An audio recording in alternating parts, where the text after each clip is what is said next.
میرے محترم سامعین، آج جمعۃ المبارک کے خطبہ میں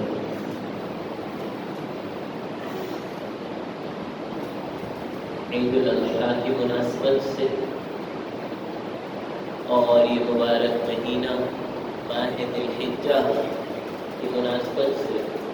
اللہ رب العزت کے ارشادات اور جناب نبی کریم رؤوف الرحیم صلی اللہ علیہ وسلم کی احادیث مبارکہ کی روشنی میں اس ماہ کریم ماہ ذی الحجہ کے فضائل، ان میں وہ کون سے اعمال ہیں جن میں ہمیں ذوق و شوق کے ساتھ اپنے آپ کو مصروف رکھنا چاہیے، اور اس ماہ سے متعلق قرآن پاک اور احادیث مبارکہ میں کیا کیا پیغامات اور ہدایات ایک ایمان والے کے لیے جاری کی گئی، وہ آپ حضرات کی گوش گزار کی جائیں گی۔ قرآن پاک میں سورہ فجر ہے اور سورہ فجر کی پہلی 2 آیتیں ہیں۔ والفجر، اللہ رب العزت فرماتے ہیں مجھے قسم ہے فجر کی، ولیال عشر، اور مجھے قسم ہے 10 راتوں کی، والشفع والوتر، اور ان 10 راتوں میں جو طاق ہے اس کی بھی قسم ہے، اور جو جفت رات ہے اس کی بھی قسم ہے، یعنی پہلی، تیسری، 5ویں، 7ویں، 9ویں ان کی بھی قسم ہے، دوسری، چوتھی، چھٹی، 8ویں، 10ویں۔ یہ اہمیت بیان کرنے کے لیے کہ یہ 10 راتوں کی مجھے قسم ہے، اللہ رب العزت قسم اٹھا رہے 10 راتوں کی بڑی تاکید کے ساتھ۔ اب وہ کون سی 10 راتیں ہیں؟ عبداللہ ابن عباس رضی اللہ عنہ فرماتے ہیں کہ ان 10 راتوں سے مراد ذی الحجہ کی پہلی 10 راتیں، پہلے 10 دن مراد ہیں۔ یہ جو مبارک مہینہ شروع ہو چکا ماہ ذی الحجہ، اور اس کی آج 1 تاریخ ہے، اس مبارک مہینے کے پہلے 10 دن کی اللہ رب العزت قسم اٹھا رہے، اور آپ یہ بخوبی جانتے ہیں کہ جس چیز کی قسم اٹھائی جاتی ہے وہ بڑی عظیم الشان چیز ہوتی ہے۔ کوئی یہ نہیں کہتا مجھے اس ہیرے کی قسم ہے، مجھے اس مٹی کی قسم ہے، نہیں، آدمی اس کی قسم اٹھاتا ہے جس کی اس کی جان میں، اس کے دماغ میں، اس کے من میں اس کی بہت اہمیت ہوتی ہے، اس کی انسان قسم اٹھاتا ہے۔ اور پھر اللہ جس چیز کی قسم اٹھائے، اللہ رب العزت جس چیز کی کو بطور قسم کے ذکر فرمائے، اس کا کیا مقام ہوگا؟ تو اللہ رب العزت نے قرآن پاک میں جن 10 ایام کی قسم اٹھائی ہے، وہ 10 ایام اس ذی الحجہ کے اس مہینے کے پہلے 10 دن ہیں، جس کی آج پہلی تاریخ ہے۔ تو عید قربانی کی عید جس ماہ میں ہوتی ہے، ذی الحجہ کا مہینہ، اس مہینے کے پہلے 10 دن انتہائی اہمیت کے حامل ہیں۔ جناب نبی کریم رؤوف الرحیم صلی اللہ علیہ وسلم کی مبارک حدیث کا مفہوم ہے، ما من اعمال احب الى اللہ، اللہ رب العزت کے ہاں کوئی عمل اللہ کو اتنا محبوب نہیں جتنا وہ عمل جو انسان اس ماہ کی پہلی 10 تاریخوں میں کرے، پہلے 10 دنوں میں کرے، اللہ کو اس سے زیادہ کوئی عمل محبوب نہیں۔ امام اوزاعی رحمہ اللہ فرماتے ہیں کہ ان 10 دنوں کی اہمیت تو قرآن پاک کی آیات مبارکہ کی روشنی میں اگر غور کیا جائے تو ان 10 دنوں کی اہمیت تو رمضان المبارک کے آخری عشرے کے جو آخری 10 روزے ہیں ان سے بھی زیادہ ہے۔ فرمایا اگر راتوں کو دیکھا جائے، راتوں کی فضیلت کو شمار کیا جائے تو رمضان المبارک کے آخری عشرے کی جو 10 راتیں ہیں، اور ان 10 راتوں میں جو طاق راتیں ہیں، وہ راتیں سال کے تمام دنوں کی راتوں سے افضل ترین راتیں ہیں۔ لیکن اگر دنوں کی بات کی جائے، اگر دنوں کی اہمیت سے متعلق قرآن و حدیث میں غور کیا جائے تو افضل ترین دن 12 مہینوں میں افضل ترین دن رمضان المبارک کے دنوں سے بھی زیادہ فضیلت رکھنے والے یہ دن ہے ذی الحج کے پہلے 10 دن۔ کیوں؟ وجہ یہ ہے یہ جو مہینہ ہے اس ماہ میں اسلام کی بنیادی جو بڑی بڑی عبادات ہیں وہ تمام کی تمام عبادات اس ماہ میں جمع ہوتی ہیں۔ آپ دیکھیے رمضان المبارک ہے، اس میں نماز کی عبادت تو ہے، روزے کی عبادت تو ہے، لیکن اس میں قربانی نہیں ہے۔ لیکن یہ جو اس میں حج نہیں ہے جو اسلام کے بنیادی ارکان ہے،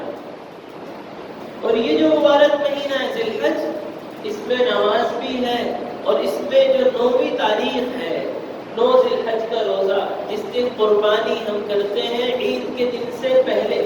9ویں تاریخ کا روزہ، آپ صلی اللہ علیہ وسلم نے فرمایا کہ مجھے اللہ کی ذات سے امید ہے کہ 9ویں تاریخ کا روزہ اس آدمی کے 1 سال اگلے اور 1 سال پچھلے گناہوں کی معافی کا ذریعہ ہوگا،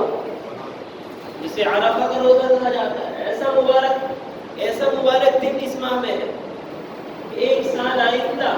اور 1 سال گزشتہ، 2 سالوں کے گناہوں کی معافی کا ذریعہ۔ ایسا عظیم و شان روزے کا دن بھی اس ماہ میں، نمازیں تو ہے ہی، اور پھر قربانی کی شکل میں جو انسان صدقات و خیرات گوشت کے لوگوں کو کھلاتا ہے، ضرورت مندوں تک ایک بہت بڑی اللہ کی طرف سے مہمان نوازی ہوتی ہے، وہ ایک صدقے کی شکل، وہ ایک خیرات کی شکل، وہ ایک تعاون کی شکل، وہ اس ماہ میں۔ اور پھر اسلام کے ارکان میں ایک عظیم رکن حج جیسی عظیم عبادت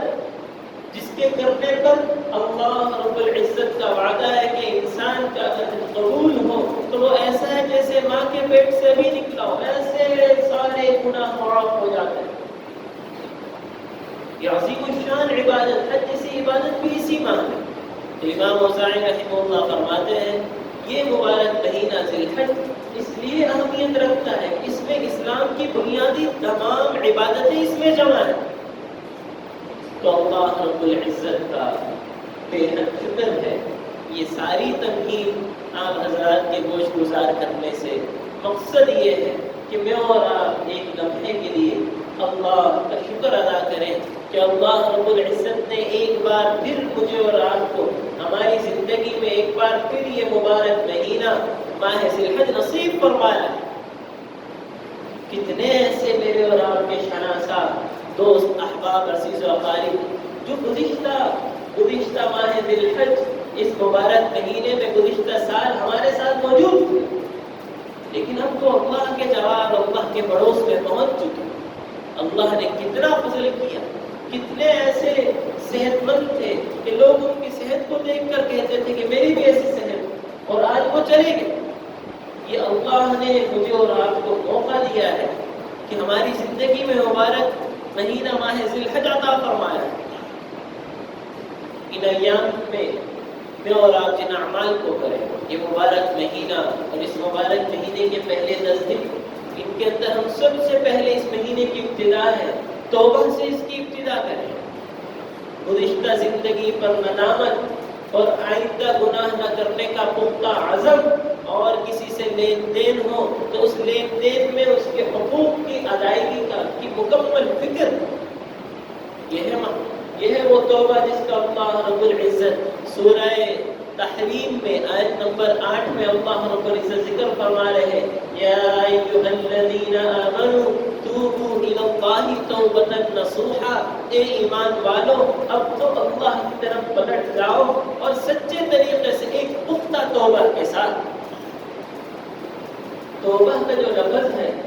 یہ عربی زبان کا لفظ ہے، اور عربی میں واپس پلٹنے کو توب کہتے ہیں، تاب یتوب توب، کہ کسی کی طرف واپس پلٹنا۔ انسان اللہ کی نافرمانی میں اور دنیا کی رسیدیوں میں ایسا مشغول ہو گیا، اللہ سے اتنا دور ہو گیا کہ اللہ کو کہنا پڑا، یا ایھا الذین آمنوا، اے ایمان والو توبوا الی اللہ توبۃ نصوحا، اب تو اللہ کی طرف پلٹ جاؤ اور ایک پکی پختہ توبہ کر لو۔ عسى ربكم ان يكفر عنكم سيئاتكم، اللہ رب العزت تمہارے گناہوں کو بخش دے گے. وَيُدْخِلَكُمْ جَنَّاتٍ تَجْرِي مِن تَحْتِهَا الْأَنْهَارُ، اور اللہ رب العزت تمہاری توبہ کو قبول فرما کر ایسے باغات میں جنت میں داخل فرمائیں گے جہاں نہریں اور چشمے جاری ہوں گے.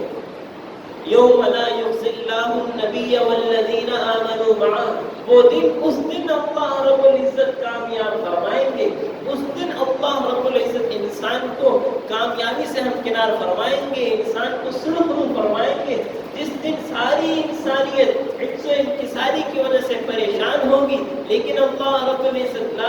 یوم لا یخزی اللہ النبی، اللہ انبیاء کو والذین آمنوا معه، اور ایمان والوں کو رسوا نہیں فرمائیں گے. ان کے ایمان کی برکت سے، ان کے اچھے اعمال کی برکت سے، ان کی توبہ کی برکت سے نورہم یسعی بین ایدیہم و بایمانہم، ایک نور ہوگا جسے ہم لا الہ الا اللہ کہتے ہیں، جو اس وقت اللہ کی ذات پر ایمان لاتے ہیں. اللہ رب العزت نظر نہیں آ رہے، آخرت ہم نے نہیں دیکھی، جنت جہنم ہم نے نہیں دیکھی، فرشتوں کو ہم نے نہیں دیکھا، پیغمبروں کو ہم نے نہیں دیکھا، لیکن ہم ایمان لاتے ہیں. اس کو کہتے ہیں غیب پر ایمان، بن دیکھے کا سودا. تو یہ جو غیب ہے، یہ جو ایمان ہے، اس ایمان کو اللہ نور کی شکل میں انسان کے سامنے لائیں گے، اور اس کا ایمان اس اندھیر نگری میں، اس کا نور اس کے سامنے ہوگا. نورہم یسعی بین ایدیہم و بایمانہم، نور ہوگا ان کا ایمان کا نور جس کی روشنی میں چل رہے ہوں گے. یقولون، ایمان والے کہیں گے، ربنا اتمم لنا نورنا، اے اللہ تیرا بے حد شکر کہ تو نے ہمارے ایمان کے نور کو آج کامل شکل میں عطا فرمایا. واغفر لنا، اے اللہ ہماری مغفرت فرما دیجیے. انک علی کل شیء قدیر، آپ ہر چیز پر قادر ہیں. تو محترم دوستو، یہ مبارک مہینہ ماہ ذی الحج اللہ رب العزت نے مجھے اور آپ کو ایک مرتبہ ہماری زندگی میں دوبارہ عطا فرمایا ہے. ایسا مبارک مہینہ جیسے آپ حضرات کے گوش گزار کیا کہ اس ماہ کے پہلے 10 دن رمضان المبارک کے آخری عشرے کے آخری 10 دنوں سے بھی زیادہ فضیلت والے. لیکن 10 دنوں کی اس ماہ کی ابتدا ہم توبہ سے کریں، اپنی زندگیوں کا رخ موڑیں. بہت عرصہ ہو چکا اپنی من چاہی زندگی گزارنے میں.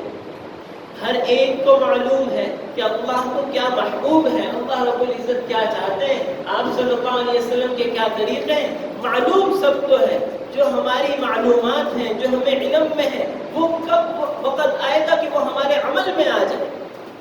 علم میں سب ہے، اب ایک ہمیں اسٹیپ لینا ہوگا، ایک ہمیں ہمت کرنی ہوگی، ایک ہمیں اقدام کرنا ہوگا کہ جو ہمارے علم میں ہے وہ ہمارے عمل میں آ جائے. توبہ، اپنی زندگیوں کا رخ موڑنے سے اس ماہ کی ابتدا کی جائے. دوسرا عمل اس ماہ میں،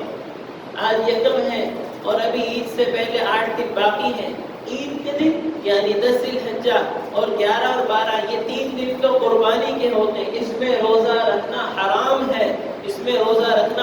ہے، اور اگر کوئی جان بوجھ کے روزہ رکھے تو یہ ایسے اللہ کے حکم کو توڑ رہا کہ انسان کفر تک پہنچ جائے. لیکن یہ 10ویں 11ویں 12ویں تاریخ سے پہلے جو 9 دن ہیں ذی الحج کے، یہ انتہائی مبارک دن. ان دنوں کو نفلی روزوں سے آباد کیا جائے.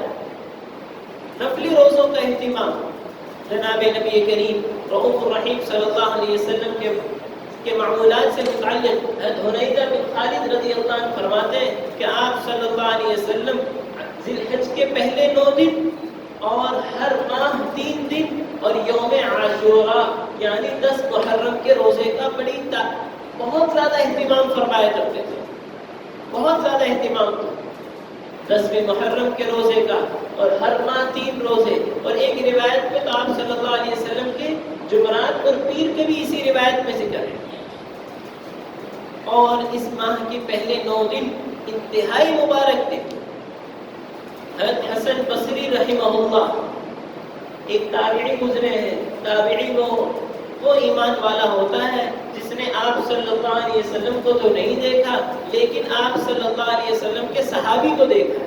جس نے آپ صلی اللہ علیہ وسلم کی ذات کو ایمان کی حالت میں دیکھا وہ صحابی ہے، اور جس نے ایسے ایمان والے کو دیکھا جس نے آپ صلی اللہ علیہ وسلم کو دیکھا ہو، یعنی جس نے صحابی کو دیکھا اسے تابعی کہتے ہیں۔ تابعیوں کے سردار ہیں امام حسن بصری رحمہ اللہ، وہ اس ماہ کے جو نفلی روزے ہیں ان سے متعلق فرماتے ہیں صیام یوم من العشر، اس ذی الحج کے پہلے 10 دنوں میں جو روزہ ہے یعدل شہرین، ایک دن کا روزہ 2 مہینوں کے روزے کے برابر، ایک دن کا روزہ 2 مہینے کے روزوں کے برابر۔ امام اوزاعی رحمہ اللہ شام کے ایک تابعی گزرے ہیں، ساری زندگی جہاد کرتے ہوئے گزری، فرمایا کرتے تھے بلغنی ان العمل فی اليوم من 10 ذی الحجہ، ذی الحجہ کے جو پہلے 10 دن ہیں ان دنوں میں جو انسان نیک عمل کرتا ہے وہ اللہ کے ہاں جہاد سے بھی زیادہ افضل ہے۔ تو کسی نے ان کے درس میں یہ عرض کیا الجہاد فی سبیل اللہ، کیا اللہ کے راستے میں جہاد سے بھی زیادہ افضل؟ فرمایا ہاں، آپ صلی اللہ علیہ وسلم سے بھی یہی دریافت کیا گیا تھا۔ آپ صلی اللہ علیہ وسلم نے فرمایا کہ جی ہاں، یہ عمل جہاد سے بھی زیادہ افضل ہے، البتہ ایک ایسا مجاہد جو اپنی جان کو لے کر اور اپنے تمام مال کو لے کر اللہ کے راستے میں چلا جائے اور اس کے مال کا ایک ذرہ بھی اس کے گھر میں موجود نہ ہو، اپنی جان اور اپنا سارا مال اللہ کے راستے میں لے جائے اور واپس نہ پلٹے، اسے شہادت نصیب ہو جائے، اس مجاہد کا اجر زیادہ ہے۔ لیکن اگر ایک مجاہد جہاد کر رہا اور سارا مال اپنے ساتھ نہیں لے کر گیا، اس سے زیادہ فضیلت والا عمل ان 10 دنوں میں اللہ کی اطاعت کرنا ہے۔ محترم دوستو، جب نفلی عبادت، جب نفلی کام کا اتنا اللہ رب العزت اجر دے رہے ہیں تو ان 10 دنوں میں فرائض کا جو فرض ہے، جو سارے سال عبادت کرنی ہوتی 5 نمازیں، اس کا اللہ کے ہاں کتنا مقام ہوگا۔ بڑی وضاحت کے ساتھ عرض کرتا ہوں، اس وقت ہمارا جتنا مجمع یہاں موجود ہے کوئی اپنی قابلیت کی وجہ سے مسجد میں موجود نہیں، کوئی یہ دعویٰ نہیں کر سکتا کہ میرے اندر یہ خوبی ہے، اس خوبی کی وجہ سے میں اپنی ذات کے بل بوتے پر میں یہاں موجود ہوں۔ سب کے سب اس وقت مسجد میں مجھ سمیت اللہ کے فضل سے موجود ہوں، اور ہر ایک اپنے گریبان میں جھانکے تو ہر انسان خطا کا پتلا ہے، ہر انسان گناہوں میں ڈوبا ہوا۔ اس سب کے باوجود اللہ رب العزت نے فضل فرمایا کہ مجھے اور آپ کو ان لاکھوں انسانیت میں جو اس وقت اپنے کام کاج اور اپنی دنیاوی مصروفیات میں اپنے آرام میں مگن ہیں، اور اللہ نے فضل فرمایا کہ مجھے اور آپ کو مسجد میں توفیق دی ہے، وہ اللہ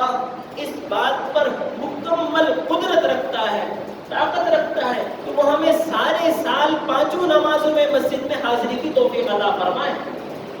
بس مجھے اور آپ کو عزم کرنا ہے، اور یاد رکھیے جو ایام بڑے فضیلت والے ہوتے ہیں، جیسے رمضان مبارک کا مہینہ، جیسے محرم کی 10ویں تاریخ، اور جیسے یہ ذی الحج کا مہینہ، جیسے 15 شعبان، یہ جو فضیلت والے ایام ہوتے ہیں، ان ایام میں انسان جب کسی نیک عمل کا پختہ عزم کر لیتا ہے تو اللہ رب العزت اس عزم کو مکمل، اس کا عملی جامہ اس کی پورا کرنے کی توفیق عطا فرماتے ہیں۔ تو میں اور آپ ایک تو پہلا پیغام ہم توبہ کریں اپنی سابقہ زندگی پر، ہر عمل کو دیکھیں کہ کون سا عمل میرا ایسا ہے جو اللہ کی احکام، اللہ کے احکامات اور پیارے نبی صلی اللہ علیہ وسلم کی چاہت کے خلاف، اس سے توبہ۔ اور دوسرا عمل ان دنوں میں ہم نفلی روزوں کا اہتمام کریں، اور تیسرا عمل جب نفلی روزوں کا اہتمام کر رہے ہیں تو فرائض جن کی تو کسی بھی وقت گنجائش نہیں ہے جن کے چھوڑنے کی، ان کا پختہ عزم کرے، اے اللہ اب تک جو ہو چکا میں اس پہ شرمندہ ہوں، آئندہ کے لیے پختہ عزم کرتا ہوں، اب مجھ سے کوئی نماز نہیں چھوٹے گی۔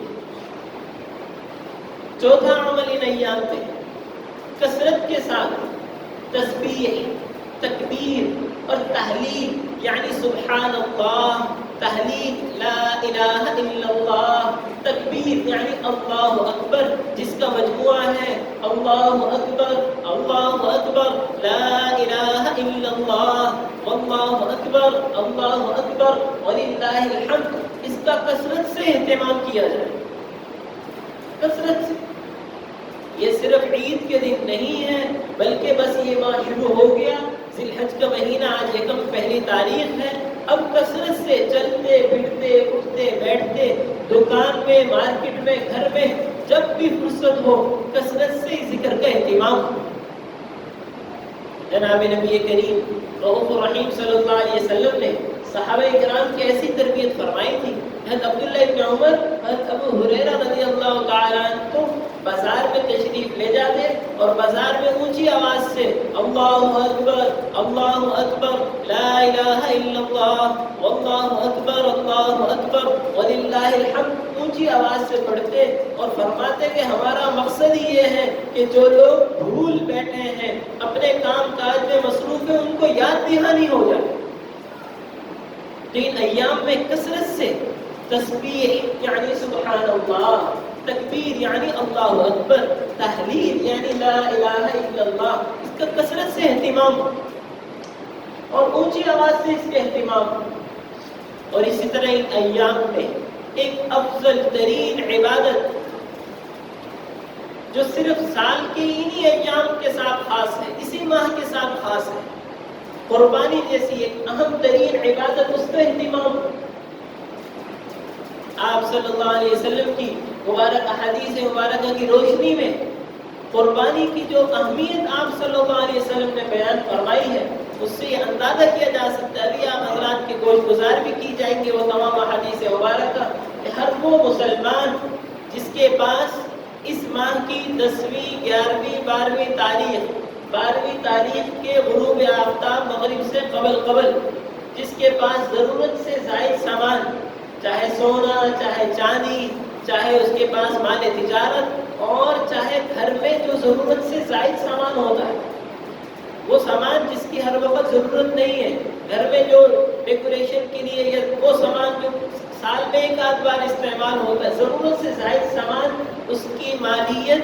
52.5 تولہ چاندی، جس کی آج کے اعتبار سے تقریباً 94,000 روپے بن جاتی ہے۔ اتنے پیسے جس کے پاس موجود ہوں، یا ابھی تو نہیں ہے لیکن عید کے دن آ جائیں، 10ویں تاریخ کو، 11ویں تاریخ کو، 12ویں تاریخ کے غروب آفتاب سے پہلے 52.5 تولہ چاندی کی مالیت کے برابر جس کے پاس پیسے موجود ہوں، خالی سونا اتنا ہو، خالی چاندی اتنی ہو، یا کچھ سونا، کچھ چاندی، کچھ نقدی اور کچھ ضرورت سے زائد سامان، یہ سب ملا کر 52.5 تولہ چاندی کے برابر اس کے پاس پیسہ موجود ہو، ایسے ایمان والے کے لیے قربانی کرنا صرف مستحب و سنت نہیں بلکہ واجب اور لازم جناب نبی کریم رؤوف الرحیم صلی اللہ علیہ وسلم کی مبارک حدیث کا مفہوم ہے، من وجد سعہ، جس کے پاس قربانی کی گنجائش ہو، ولم یضحی، اور گنجائش کے باوجود وہ قربانی نہ کرے، فلا یقربن مصلانا، وہ ہمارے ساتھ عیدگاہ میں عید کی نماز میں شریک نہ ہو۔ من وجد سعہ، جس کے پاس گنجائش ہو، ولم یضحی، گنجائش کے باوجود قربانی نہ کرے، وہ ہمارے ساتھ عیدگاہ میں عید کی نماز میں شریک نہ ہو۔ اور فرمایا ان ایام میں اللہ رب العزت کے ہاں افضل ترین عمل، ویسے تو توبہ بھی ہے، نفلی روزے بھی ہیں، اور بہت سے عبادات، صدقات و خیرات بھی ہیں، لیکن افضل ترین عمل احراق الدم، خون کا بہانا ہے۔ یہ خون کا بہانا، قربان جانور کو قربانی کرنا، یہ اللہ کو سب سے زیادہ پسند ہے۔ ایک آدمی کروڑوں اربوں روپے ان ایام میں صدقات و خیرات کرتے، 10ویں تاریخ، 11ویں اور 12ویں، جو قربانی کے 3 دن ہیں، ان 3 دنوں سے متعلق عرض کر رہا ہوں، ان 3 دنوں میں کروڑوں اربوں روپے بیواؤں میں، یتیموں میں خرچ کرتے اور قربانی نہ کرے۔ ایک دوسرا آدمی صرف ایک گائے میں، پوری گائے بھی ذبح نہ کرے، صرف ایک حصہ گائے میں لے لے، یہ گائے میں ایک حصہ ان 3 دنوں میں کروڑوں اربوں روپے کے صدقات و خیرات سے افضل ہے۔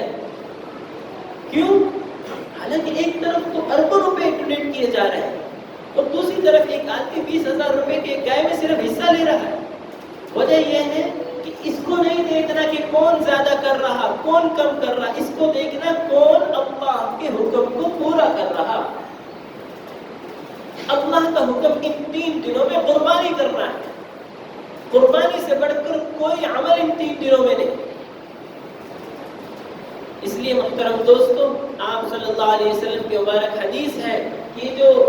جس جانور کو قربان کیا جاتا ہے یہ اپنے کھر کے ساتھ، اپنے سینگ کے ساتھ، اپنے بال کے ساتھ اللہ کے حضور پیش کیا جاتا ہے، اور جب اس کا خون اس کو ذبح کیا جاتا ہے، اس کا خون زمین پر بعد میں گرتا ہے، پہلے اللہ رب العزت قربانی کرنے والے کی تمام عبادات قبول فرما کر اس کی بخشش پہلے فرما دیتے ہیں۔ جانور کو جب ذبح کیا جا رہا ہے، خون زمین پہ بعد میں گرتا ہے، پہلے اللہ رب العزت اس کی بخشش کے فیصلے فرما رہے ہیں، قبول پہلے ہوتا ہے۔ اور اللہ رب العزت کو لن ینال اللہ لحومها ولا دماؤها، اللہ تک خون، اللہ رب العزت کو نہ خون کی ضرورت ہے نہ گوشت کی ضرورت ہے، ولکن ینالہ التقوی، اللہ رب العزت دیکھنا چاہتے ہیں کون اپنی چاہت کو چھوڑ کر میری چاہت کو قبول کرتا ہے۔ اللہ رب العزت تو دلوں کو دیکھتے ہیں، تقوی اللہ کے ہاں پہنچتا ہے، نیت انسان کی پہنچتی ہے۔ تو ان ایام میں جن پر قربانی لازم ہے وہ قربانی کے فریضے کے اہتمام کرے، اور جن کو اللہ رب العزت نے توفیق دی ہو تو جناب نبی کریم رؤوف الرحیم صلی اللہ علیہ وسلم کی طرف سے بھی آپ علیہ السلام کے جس قدر احسانات اس امت پر ہیں، آپ علیہ السلام نے میرے اور آپ کے لیے جس قدر تکلیفیں برداشت کی ہیں، ایک قربانی ضرور آپ صلی اللہ علیہ وسلم کی طرف سے بھی کیجیے۔ حضرت علی رضی اللہ تعالیٰ 2 دمبے ذبح فرما رہے ہیں، کسی نے دریافت کیا کہ دوسرا دمبا کس کی طرف سے؟ فرمایا کہ جناب نبی کریم رؤوف الرحیم صلی اللہ علیہ وسلم نے مجھے وصیت کی تھی کہ علی میرے لیے ہمیشہ قربانی کرتے رہنا۔ تو آپ صلی اللہ علیہ وسلم کی ذات کی طرف سے بھی گنجائش ہو تو آپ صلی اللہ علیہ وسلم کی ذات کی طرف سے بھی قربانی کرنا، اور اسی طرح ایصال ثواب کے طور پر اپنے والدین، عزیز و اقارب اور تمام امت مسلمہ کی طرف سے آپ قربانی کی نیت میں سب کو شامل کر سکتے ہیں۔ قربانی کا گوشت یہ کوئی زکوٰۃ اور صدقہ نہیں ہے کہ جو صرف غریبوں کو دیا جا سکتا ہے۔ آپ سارا گوشت خود بھی کھا سکتے ہیں، سارا گوشت تقسیم بھی کر سکتے ہیں۔ بہتر یہ ہے کہ اس کے 3 حصے کیے جائیں، ایک حصہ اپنے لیے، ایک حصہ رشتہ داروں کے لیے، اور ایک حصہ غرباء اور مستحقین کو دے دیا جائے۔ جناب نبی کریم رؤوف الرحیم صلی اللہ علیہ وسلم کی مبارک تعلیمات اگرچہ مجھے اور آپ کو سمجھ میں نہ آئے، جو اس وقت معاشرے میں کہہ دیا جاتا ہے اتنی بڑی رقم ایک مسلمان اربوں خربوں روپے ایک قربانی میں لگا دیتے ہیں، جانوروں کو تکلیف دی جاتی ہے، اگر اتنا پیسہ ڈونیٹ کر دیا جاتا، اتنا پیسہ بیواؤں کو دیا جاتا۔ محترم دوستو، یہ باتیں تو بہت اچھی ہیں، بیواؤں کی مدد اسلام نے کب منع کیا ہے؟ بیواؤں کی مدد کرنے سے اسلام نے کب منع کیا ہے؟ اسلام ہی تو ہے جس نے سب سے پہلے ان چیزوں کو حکم دیا ہے۔ لیکن سارے سال آپ یتیموں کی، بیواؤں کی سارے سال ان کی مدد کیجئے، غرباء کا خیال کیجئے، لیکن قربانی کا جو اللہ کا حکم ہے اس پہ تعین کسی کا برداشت نہیں کی جا سکتی۔ دعا ہے اللہ رب العزت مجھے اور آپ کو دینی تمام عبادات، تمام فرائض کو خوشی کے ساتھ اور جو احکام اللہ رب العزت نے دیے ہیں ان کے مکمل ادائیگی کے ساتھ ادا کرنے کی توفیق عطا فرمائے۔ وآخر دعوانا ان الحمد للہ رب العالمین۔